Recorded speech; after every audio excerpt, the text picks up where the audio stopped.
আরও একবার অনেক অনেক অভিনন্দন। এবারে उपस्थित डॉक्टर सिद्धार्थ सिंह जसवाल महोदय के साथ ही साथ में इकोनॉमी को चलाते रहना और हमारे किसान भाई बंधु को आवरण मोचনের মধ্য দিয়ে শুভ সূচনা করলেন। প্রত্যেকে অনুরোধ করব করতালি দিয়ে অভিনন্দিত করার জন্য এই অভিনব উদ্যোগকে। মাননীয় মুখ্যমন্ত্রী মহোদয় শুভ সূচনা করলেন। এবারে আনারস এবং এই যে লেবুর রস বিতরণ শুরু হচ্ছে।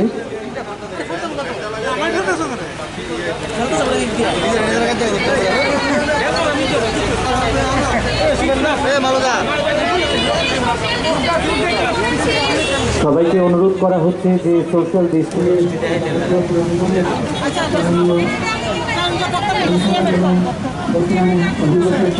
आगामी एक मास धरे ये कार्यक्रम करबो सोशल डिस्टेंसिंग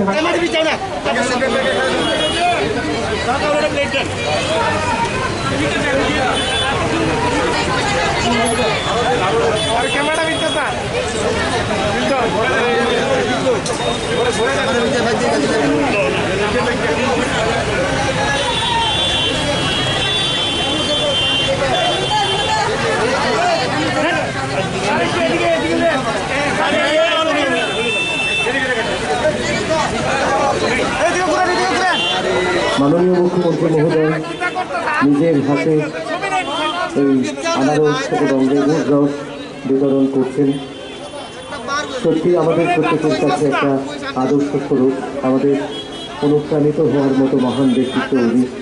আমরা সুন্দরী অভিনব উদ্যোগ আপনাদের প্রত্যেকে দূরত্ব বজায় রাখতে বলা হচ্ছে।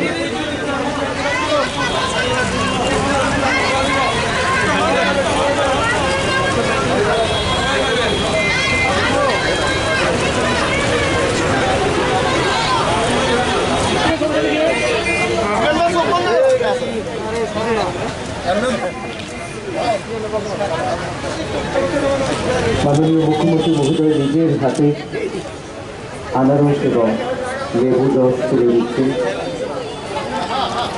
সকলের হাতে।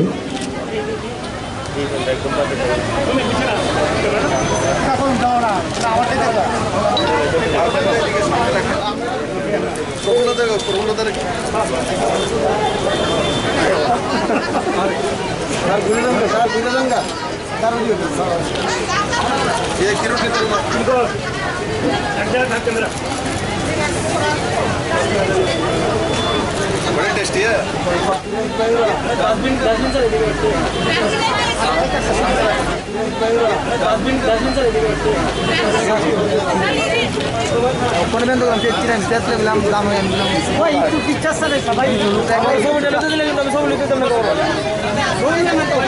তিনজনে নেলো একটু সাইড না সবাই কথা কম কষ্টা সর ইচ্ছা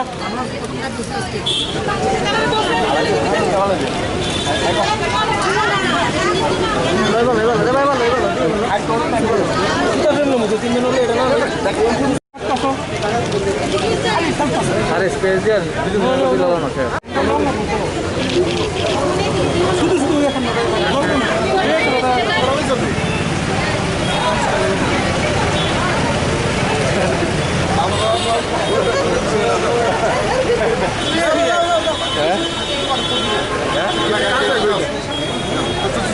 ये जो स्कीम है जो 316 जगह में त्रिपुरा के अलग अलग और हर शनिवार को पूरे जुलाई महीने 12 बजे से 4 बजे तक अनानास और नींबू शरबत पिलाया जाएगा और अनानास पिलाया जाएगा। ये हमारे जो अनानास किसान है और नींबू के किसान है इनको बड़े मात्रा में 300 से ज़्यादा किसानों को रोजगार मिलेगा।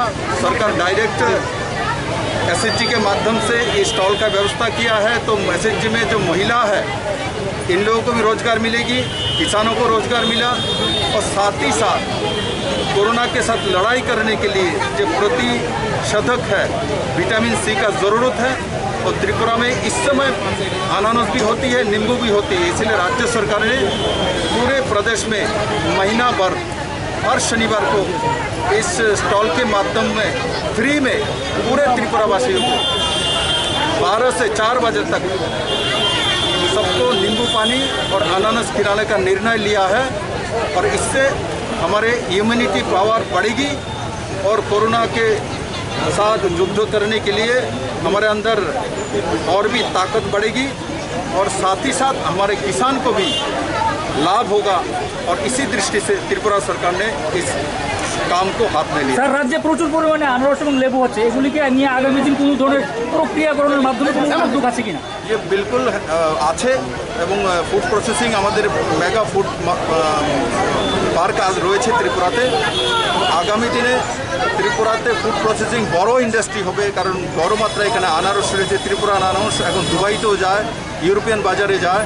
আমি আশা করি আগামী দিনে ফুড প্রসেসিং যে ইন্ডাস্ট্রি রয়েছে আগামী খুব কম সময়ের মধ্যে কমসে কম শুধু আনারস এবং লেবু এই দুইটি থেকে 50 কোটি টাকার ফুড প্রসেসিং ইন্ডাস্ট্রি ত্রিপুরাতে ডেভেলপ করে।